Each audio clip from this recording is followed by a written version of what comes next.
यदि हमें सुखी जीवन जीना है तो हमें दूसरों से तुलना नहीं करनी चाहिए। जब भी आप दूसरों से तुलना करोगे तभी आप ओवरथिंकिंग के शिकार हो जाओगे। अगर दूसरा व्यक्ति आपसे नीचे लेवल का है, आपको मन में खुशी होगी और आप इस खुशी में आलसी का जीवन जीने लगोगे। यदि तुलना करने वाले व्यक्ति आपसे ऊपर लेवल का है तो फिर आप अपने आप को नेगेटिव सोच में डाल दोगे। दोनों स्थिति हम सभी के जीवन के लिए नुकसानदायक है।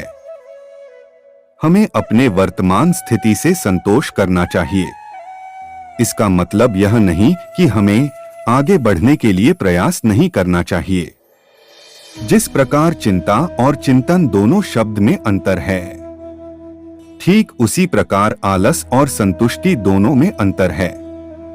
यदि आप अपने वर्तमान स्थिति से संतुष्ट हैं तो हम आगे बढ़ने का प्रयास पूरे मन से करेंगे और उसमें सफलता भी मिलेगी। यदि आप अपनी वर्तमान स्थिति से संतुष्ट नहीं रहते हैं तो हमारा किसी भी अन्य कामों में मन नहीं लगेगा और हम आगे नहीं बढ़ सकते हैं। एक व्यक्ति रोज पत्थर तोड़ने का काम करता था। वह घर से थोड़ी दूर बड़े से पर्वत के पत्थर तोड़ता और अपना जीवन यापन करता। एक दिन उस व्यक्ति ने सोचा कि क्या हम जीवन भर यही काम करते रहेंगे? क्या हमारी जिंदगी में कभी आराम नहीं मिलेगा? बात सुनते ही उनके मन में एक असंतुष्टि की भावना उत्पन्न हो गई और वह अपने आप को कोसने लगा। असंतुष्टि की भावना के कारण उसे रातों में नींद आनी बंद हो गई। वह हमेशा सोचने लगा कि मुझे बड़ा बनना है। एक रात जब वह सो रहा था तो उसने एक सपना देखा। जब वह पत्थर तोड़ने जा रहा था, उसे रास्ते में एक बड़ा सा बंगला, बड़ा घर दिखाई दिया।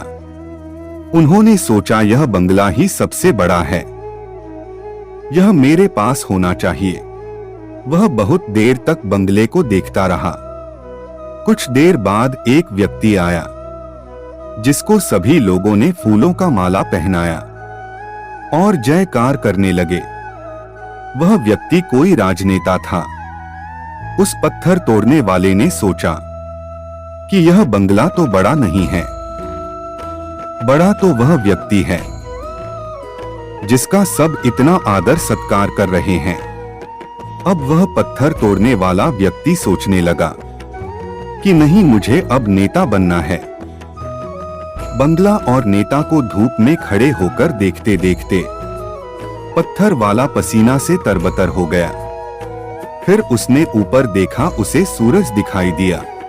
तब उसने सोचा कि सबसे बड़ा यह सूरज है जो इतना ऊपर चमककर सबको रोशनी दे रहा है। मुझे भी कितने पसीने से तरबतर कर दिया। मुझे तो अब सूरज बनना है। वह व्यक्ति बादल को देख ही रहा था कि हवा का एक झोंका आया और बादल को दूर लेकर चला गया। पत्थर तोड़ने वाला व्यक्ति देखता रह गया, यह क्या हो रहा है? हवा का झोंका बादल को उड़ा के चला गया। हमें तो हवा बनना चाहिए क्योंकि हवा सबसे ताकतवर है। यह बात वह पत्थर तोड़ने वाला व्यक्ति सोच ही रहा था कि हवा एक पहाड़ से टकराई और हवा ने अपनी दिशा मोड़ दिया। पहाड़ टस से मस नहीं हुआ, यानी पहाड़ में दम है। हमें तो पहाड़ बनना है। जिंदगी में आगे बढ़ना चाहिए, तभी सफलता मिलती है। बहाने बनाने से वक्त की बर्बादी होती है।